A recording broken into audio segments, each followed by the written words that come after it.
আমি আবার কলিজার টুকরা আজগরকে নিয়ে যাব। তোমাদের এখানে আমরা বেশিক্ষণ দাঁড়ায় থাকবো না, আমরা পানি পান করবো না। বেঈমান মুনাফিকরা দাঁড়ায় আছে, ইমাম হুসাইন আজগরকে লইয়া পানিটা মাত্র বকে দিবে। এমন অবস্থায় বেঈমান মুনাফিকরা এমন জোরে একটা তীর নিক্ষেপ করলো, ইমাম আজগরের কলিজা বরাবর গিয়া লাগলো। ইমাম আজগরের কলিজা বরাবর গিয়া লাগলো। তখন ইমাম হুসাইন বলছে, আল্লাহ গো, এই জমিনের ভিতরে ছোটদের কি দোষ, যদিও বড়রা দোষ করতে পারে, আমি হুসাইনের দোষ থাকলো, কিন্তু আমি হুসাইন আঘাত করতে পারতাম। আমার কলিজার টুকরা দুধের বাচ্চা আজগরকে এই জমিন থেকে ধ্বংস করিয়া দিল। ইমাম আজগরকে লইয়া কুফা নগরী থেকে যখন রওনা হয়ে বাড়ির মধ্যে রওনা হয়ে গেলেন, সাহারা বানু দূর থেকে, কারণ সন্তান যখন বাড়ি থেকে যায় মা দেখবেন দূর থেকে দাঁড়ায় থাকে, মায়ের একটা ভালোবাসা অন্যরকম ভিতরে ফিল করে, আমার সন্তান কখন আসবে, আমার কলিজা টুকরা সন্তান কখন আমার বুকে আসবে। সাহারা বানু দূর থেকে বললেন, স্বামী আমি না বলেছি মক্কার কুফা নগরীর মানুষেরা মুসলমানেরা খারাপ হইল, কিন্তু ছোটদের সাথে এমন ব্যবহার করবে না। দেখো পানি দিয়েছে, পানি পান করাইছো, আজকে কত সুন্দরভাবে ঘুমায়া গেছে। ইমাম হুসাইন ডাক দেখো, বিবি হ্যাঁ ঘুমাইছে, ঘুমাইছে, এমন পানি পান করেছে, আমার সন্তান আজগর দুনিয়ার জমিন থেকে পানি পান করছে, তবে এটা দুনিয়ার পানি না, এটা হাউজে কাউসারের পানি। ইমাম আজগরকে যখন আম্মা জান সাহারার কোলে দিলেন, সাহারা কোলের মধ্যে নিয়ে বলেন, আল্লাহ এই মাসুম বাচ্চাটার কি দোষ ছিল, যার উপরে তলোয়ার পর্যন্ত চালায় দিছে, তীর চালায় দিছে। কান্না শুরু করে দিলেন আর বলেন, আল্লাহ দুনিয়ার জমিন আমি বিচার চাই না, আমি চাই আর বিচার আখিরাতে আপনি করিয়ে। ইমাম হুসাইনকে বারবার চিঠি দেয়, কয়েকবার চিঠি দেওয়ার পর ইমাম হোসেন দলবল নিয়ে গেল, কারবালার প্রান্তরে গেলেন ইয়াজিদের সাথে লড়াই করার জন্য। ইমাম হোসেন গিয়া বললেন, ইয়াজিদ আমি তোমার সাথে যুদ্ধ করব না, তুমি যদি বলো মুসলমানদেরকে কূপ থেকে পানি দাও, তোমরা পানি পান করো। আমার নানা যেইভাবে ক্ষমতা চালাইছে, আমার বাবা আলী যেইভাবে দেশ পরিচালনা করেছে, আপনার বাবা মুয়াবিয়া যেইভাবে দেশ চালাইছে, এইভাবে দেশটা চালানো অসুবিধা নাই। কিন্তু ইয়াজিদ মানতে চায় না, ইয়াজিদ সীমারকে পাঠায় দিল আর ইমাম হোসেনকে আক্রমণ শুরু করলো। ইমাম হোসেনকে এত পরিমাণ আঘাত শুরু করলো, জুমার দিন ছিল, কিয়ামত হবে জুমার দিন, কারবালা হয়েছে জুমার দিন, দুনিয়া সৃষ্টি হয়েছে জুমার দিন।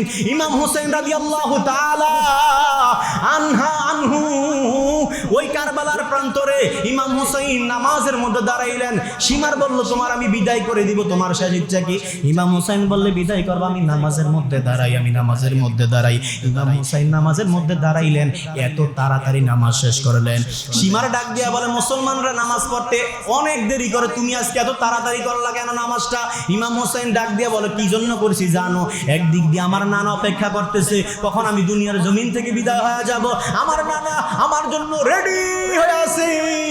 আরেক দিক দিয়ে যদি আজকে নামাজটা দেরি করি, তোমরা মনে করবা মুনাফিকেরা যে আমার মরণের ভয় হয়, এই জন্য সালাম ফিরায় না। না না না, বেঈমান শুনিয়া রাখো, আমি হুসাইনকে আক্রমণ করতে পারো, দুঃখ নাই, তবে বলে গেলাম আজকে বিচার না হলে হাসরের ময়দানে তোমাদেরকে কাঠগড়ায় দাঁড়াতে হবে। ইমাম হুসাইন নামাজ পড়া দাঁড়াইলেন, সীমারা সেই ইমাম হুসাইনকে আক্রমণ শুরু করলেন, বল্লম দিয়া ইমাম হুসাইনকে আক্রমণ শুরু করলেন, বিদায় করে দিলেন। শুধু তাই নয়, বিদায় করেছে এমনটা নয়, এমনটা নয়, ইমাম হুসাইনের দাঁত মোবারককে খুঁচুনি দিয়ে অনেক আঘাত করেছেন। তার কল্লাটা কেটে, ইমাম হুসাইনের কল্লাটা কেটে সীমার ইয়াজিদের কাছে নিয়েছে। এখানে একটা প্রশ্ন রাখি, যখন ইয়াজিদের কাছে নিল, নেওয়ার পরে ইমাম হুসাইনের কল্লাটা দেখে ইয়াজিদ তখন বলতে পারতো যে কি করলা, নবীর বংশকে মারলা কেন? এটা না বলিয়া ইমাম হুসাইনের কল্লা দেখিয়া ইয়াজিদ মুস্কি মুস্কি হেসেছে। কিছু কিছু লোকেরা বলে যে ইয়াজিদ নাকি শুধু আক্রমণ করার জন্য পাঠাইছে, ইমাম হোসেনকে মারার জন্য পাঠায় নাই, বলেন নাউজুবিল্লাহ। কিতাব প্রমাণ করে যে ইয়াজিদ যদি আক্রমণ না করার জন্য, মারার জন্য নাই পাঠাইতো, তাইলে তো ইমাম হোসেনের লাশটা দেখে, ইমাম হোসেনের কল্লাটা দেখে কেন তার দাঁত মুবারকের মধ্যে আঘাত করেছে, তার হাতের গুছনে দিয়ে, কি দরকার ছিল? এটা থেকে বোঝা যায় তখন থেকে ইসলামের মধ্যে দুইটা দল হয়ে গেছে, একটা ইমাম হুসাইন, একটা হলো ইয়াজিদ দল। ইয়াজিদ পৃথিবীর জমিনে নামাজ পড়বে, জুব্বা লাগাবে, দাড়ি লাগাবে, টুপি লাগাবে, পাগড়ি লাগাবে, তারা নামাজ পড়বে, তবে তাদের নামাজ ইমাম হুসাইনের মতো হবে না। কথা বলেন ঠিক কিনা? এর জন্য নবীজি বলেছেন আখলিসু দীনাকা ইয়াকফিকাল আমালুল কলিল, তোমরা ঈমানটাকে মজবুত রেখে অল্প আমল করো, এটা তোমাদের জন্য নাজাতের ব্যবস্থা হবে। আর ঈমান দুর্বল, আহলে বাইতের প্রেম মহব্বত ভালোবাসা রাখবা না, পাক পাঞ্জাতনের ভালোবাসা রাখবা না, তোমরা যত আমল করে না করো, যত কুরবানি, যত ইবাদত করে না কেন, সব কিছু বরবাদ হয়ে যায় বলি নাউজুবিল্লাহ। তারা রক্ষা পেয়ে যাবে, আর যারা নৌকা থেকে নেমে যাবে তারা আযাবের মধ্যে লিপ্ত হয়ে যাবে। ওই হিসাবে আমার মায়ার নবী বললেন, যারা আমার আহলে বায়াতকে ভালোবাসবে তারা নবীর নৌকার মতো রক্ষা পেয়ে গেল, আর যারা আমার আহলে বায়াতকে ভালোবাসলো না তারা দুনিয়ার জমিনও ধ্বংস, আখিরাতের জমিনও ধ্বংস, বিচ্ছিন্ন। নাউজুবিল্লাহ। তাইলে কত মহাব্বত করতেন, কত ভালোবাসতেন। ওই হাসান হুসাইন নিজের জীবনটা পর্যন্ত উৎসর্গ করে দিলেন। আল্লাহর নবী ঘর থেকে রাগ করে কোন এক ময়দানে গিয়ে নবীজি অনেকদিন পর্যন্ত লুকায় আছেন, সিজদা মুবারকের মধ্যে আছেন। ফাতেমা দৌড়ায়া গেল, সাহাবায়ে কেরাম দৌড়ায়া গেল। হযরতে ফাতেমা বলেন, আব্বা জান মাথা উঠান, মাথা উঠায় না। আবু বকর বলে মাথা উঠান, মাথা উঠায় না। ওমর বলে মাথা উঠান, মাথা উঠায় না। অথচ হাসান হোসাইন বলল মাথা উঠায় না। সর্বশেষ ফাতেমা বলেন, আব্বা জান আপনার দ্বীনের জন্য আমি ফাতেমা আমার দুইটা সন্তানকে কুরবান করে দিলাম। সব সাহাবায়ে কেরামের আমল বলল, ইয়া রাসূলুল্লাহ আমাদের আমল যা করেছি সব আপনার উম্মতের জন্য দিলাম, মাথা উঠায় না। অথচ ফাতেমা বললেন, আব্বা জান আমার সন্তানদেরকে আপনার উম্মতের জন্য কুরবান করে দিলাম। নবীজি মাথা উঠাইলেন আর বললেন, রে ফাতেমা কি করলা? সাথে সাথে আমার আল্লাহ কবুল করে নিয়েছে। ও মুসলমান ইমানদার আল্লাহর গোলাম, এমন একটা সময় আসলো মায়ার নবী দুনিয়ার জমিন থেকে চলিয়া গেল। হাসানও কান্দে, হুসাইনও কান্দে, ফাতেমাও কান্দে, আলীও কান্দে। এমন একটা সময় আসলো ফাতেমা রাদিয়াল্লাহু তাআলা নিজের সন্তান হাসানকে ডাকলেন, হুসাইনকে ডাকলেন। হাসানকে গোসল করাইতেছে, হুসাইনকে গোসল করাইতেছে। ফাতেমা কান্না শুরু করলেন, আর হুসাইন বলে আম্মাজান কান্না করেন কেন? হাসান বলে আম্মাজান কান্না করেন কেন? ফাতেমা বলে, বাবা আমি কান্না করি এটাই তোমার জন্য শেষ গোসল, কারণ আমি ফাতেমারে আর দেখতে পাবে না। যদি দেখা হয় আমি ফাতেমারে হাসরের ময়দানে যদি দেখা হয়, দেখা হবে। হাসান কান্না করে, হুসাইন বলে আম্মা কি বলতেছো? বলে বাবা আমি সঠিক বলতেছি, কারণ তোমার নানা ভাই সাক্ষাৎ করেছে, কখন আমি ফাতেমা আমার বাবার সঙ্গে সাক্ষাৎ করব।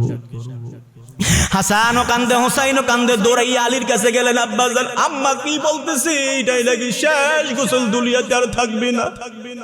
আলী দৌড়াইয়া গেল, ফাতেমা কি হয়েছে এভাবে তুমি কি বলতেছো? হাসান হুসাইনকে ছোট মানুষ বুঝবে না, কি বলতেছো তুমি বলো।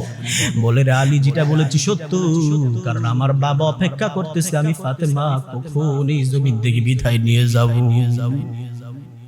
আলী ডাক দিয়া বলে, রে ফাতেমা এইভাবে বলে না, কারণ তুমি যদি এইভাবে বলো হাসান কষ্ট পাবে, হুসাইন কষ্ট পাবে। একদিন হঠাৎ করে ফাতেমা রাদিয়াল্লাহু তাআলা আনহা দুনিয়ার জমিন থেকে চলে গেল। একদিন হযরত আলী রাদিয়াল্লাহু তাআলা নামাজের মধ্যে দাঁড়াইলেন, খঞ্জর দিয়ে আঘাত করিয়া। নামাজ অবস্থায় মুনাফিকেরা ৮০-৮২টা আঘাত করে হযরত আলীকে দুনিয়ার জমিন থেকে বিদায় করিয়া দিল। এর নবীর উম্মতের দল ওই হযরত আলীও জমিন থেকে চলে গেল। যেই হযরত আলী রাদিয়াল্লাহু তাআলা আনহু শের আলী বলে স্বীকৃতি দিয়েছে, এত শক্তি ছিল, এত শক্তি ছিল। হাসানের বাবা আলী চলে গেল, ফাতেমা চলে গেল, নানা চলে গেল, আছে মাত্র হাসান আর হুসাইন এই জমিনের মাঝে। ও মুসলমান ইমানদার, দুইটা ইয়াতিম ভাই এই জমিনের মাঝে আছে, আর কেউ নাই এই জমিনের মাঝে। তাদেরকে দেখাশোনা করবে, আপ্যায়ন করবে, মার মহব্বতে বুকে জড়ায় রাখবে। হাসান বিবাহ করলেন, হাসানের ঘরে সন্তান কাসেম হলেন। একটা সময় হাসানকে বিষ পান করায়া বেঈমান মুনাফিকরা এই জমিন থেকে বিদায় করে দিছে। হাসান যাওয়ার সময় মৃত্যুর শেষ পর্যায়ে হাসান রাদিয়াল্লাহু তাআলা আনহা বলেন, তার সন্তান কাসেমকে বলে, রে বাবা শুনিয়া রাখো, তোমার চাচা হুসাইন যদি কোনোদিন বিপদের মধ্যে পড়িয়া যায়, বাবা শুনিয়া রাখো, তাহলে তোমার জীবন দিয়া হইল তোমার চাচাকে তুমি রক্ষা করিও। সুবহানাল্লাহ। যদি কোনো বিপদে পড়ে যায়, ওই যে নবীজি বইলা গেছেন হোসাইনকে কারবালার প্রান্তরে রক্তাক্ত করে ফেলবে, হাসানকে বিষ পান পরে মরবে, তো নবীজি ভবিষ্যৎবাণী আগেই বলে গেছেন ইসলামের জন্য এমন হবে। আজকে সেই ইসলাম প্রচার করতে গিয়া নবীজির পরিবার, নবীজির আহলে বায়াত অনেক কঠিন কষ্ট করেছেন, অনেক কষ্ট করেছে। এই জন্য মায়ার নবী রাহমাতুল আলামিন বলে গেলেন, যারা আমার আহলে বায়াতকে ভালোবাসবে তারা আমি মুহাম্মদকে সরাসরি ভালোবাসলো। ও নবীর উম্মতের দল, ও মুসলমান ইমানদার আল্লাহর গোলাম, নবীও নাই, ফাতেমাও নাই, হযরত আলী রাদিয়াল্লাহু তাআলা আনহু নাই, হাসানও দুনিয়ার জমিনে নাই, হুসাইন দুনিয়ার জমিনে আছেন। হুসাইন রাদিয়াল্লাহু তাআলা মদিনার জমিনে ইসলামের বাণী প্রচার করতেছে। এই দিক দিয়ে ইয়াজিদের বাহিনী কুফা নগরীকে আটকায় রাখছে। ইয়াজিদ বাহিনী মুনাফিকদের, বেঈমানদেরকে পানি দেয়, অথচ মুসলমানদেরকে পানি দেয় না। নাউজুবিল্লাহ বলেন। মুসলমানেরা পানি পায় না, অথচ বেঈমানেরা পানি পান করে। হুসাইন সিটি পাঠাইলেন, ইয়াজিদ আমার বাবা ক্ষমতা ছিল, এরপরে তোমার বাবা মুআবিয়া ক্ষমতার মধ্যে ছিল। মুআবিয়াকে এখন কিছু বেঈমান মুনাফিকেরা বলে মুআবিয়ার নাকি দোষ আছে, মুআবিয়া নাকি সাহাবী বলা যাবে না। আবার কিছু মুনাফিকা বলে এই জমিনের মধ্যে ইয়াজিদের দোষ আছে, হুসাইনের কোনো দোষ নাই। আবার বলে হুসাইনের দোষ আছে, ইয়াজিদের কোনো দোষ নাই। এমন এমন অবস্থা বলতেছে। ও নবীর উম্মতের দল, ওই জমিনের ভিতরে তখন মুআবিয়া দুনিয়ার জমিন থেকে চলে গেল, মুআবিয়ার পুত্র হলো ইয়াজিদ ক্ষমতার মধ্যে বসছে। হুসাইন বললে, ইয়াজিদ ভাই আপনি ক্ষমতা চালানো অসুবিধা নাই, কিন্তু পানি আপনি সবাইকে পান করার জন্য দেন। আপনি এক পক্ষকে পানি দিবেন, আরেক পক্ষকে পানি দিবেন, এটা তো হতে পারে না। মুসলমানরা পানি না পাইয়া অনেক কষ্টে কাতরাচ্ছে, আপনার কাজটা ঠিক হয় নাই। হযরতে হুসাইন রাদিয়াল্লাহু তাআলা আনহুকে কুফা নগরীরা চিঠি লিখলো, হুসাইন আপনারা আসেন, আপনাকে দাওয়াত করা হলো, আপনি আসেন, এই জমিনের মাঝে দেখে যান কি হালাত, কি অবস্থা। হুসাইন রাদিয়াল্লাহু তাআলা আনহু কিছু লোককে আগে কুফা নগরীতে পাঠাইলেন, দেখলেন কুফার আলামত কেমন।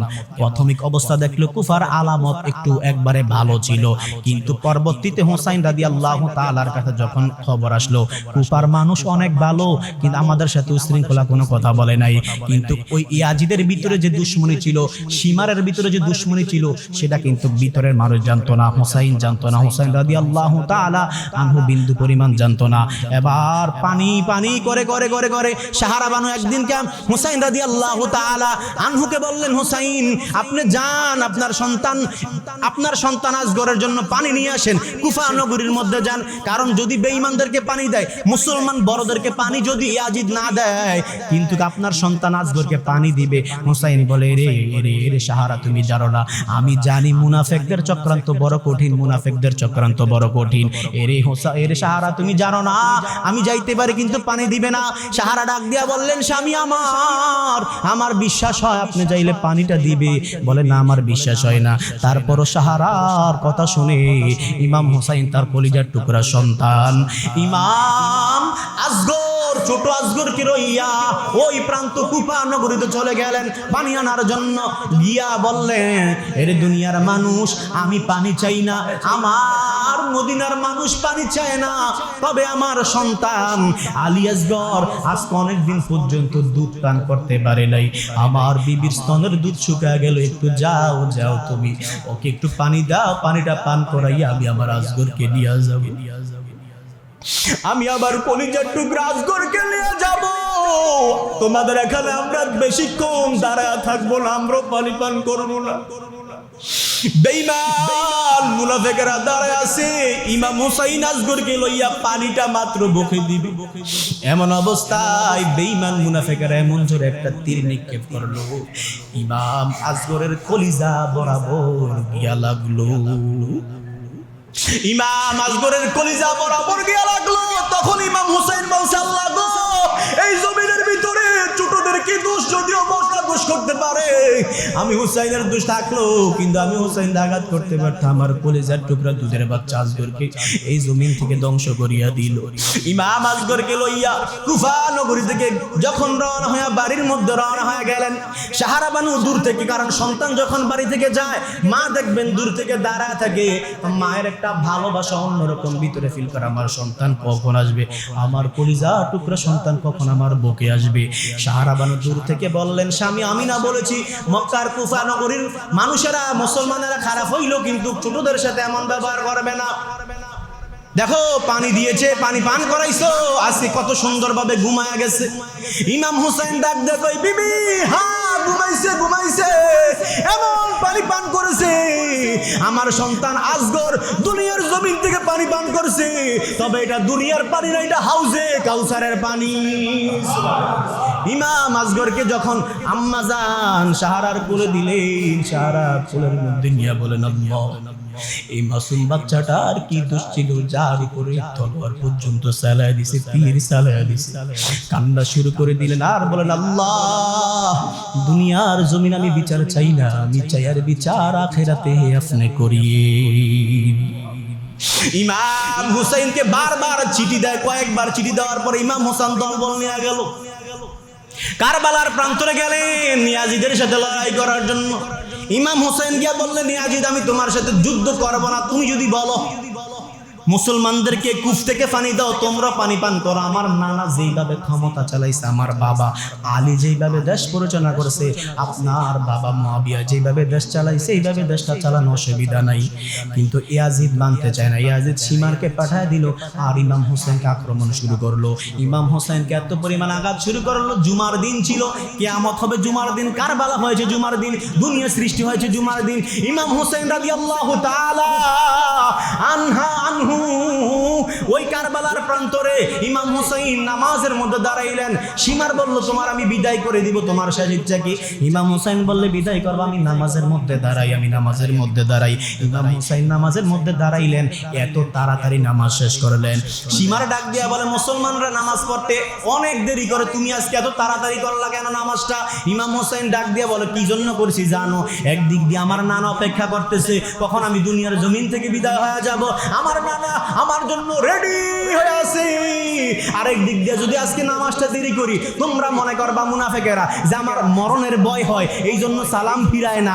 না না না, বেঈমান, শুনিয়া রাখো, আমি হুসাইনকে আক্রমণ করতে পারো, দুঃখ নাই, তবে বলে গেলাম আজকে বিচার না হলে হাসরের ময়দানে তোমাদেরকে কাঠ গড়ায় দাঁড়াতে হবে।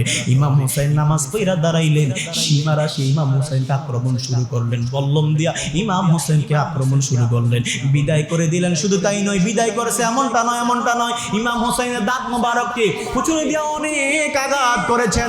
তার কল্লাটা কেটে, ইমাম হুসাইনের কল্লাটা কেটে সীমার ইয়াজিদের কাছে নিয়েছে। এখানে একটা প্রশ্ন রাখি, যখন ইয়াজিদের কাছে নিল, নেওয়ার পরে ইমাম হুসাইনের কল্লাটা দেখে ইয়াজিদ তখন বলতে পারতো যে কি করলা, নবীর বংশকে মারলা কেন?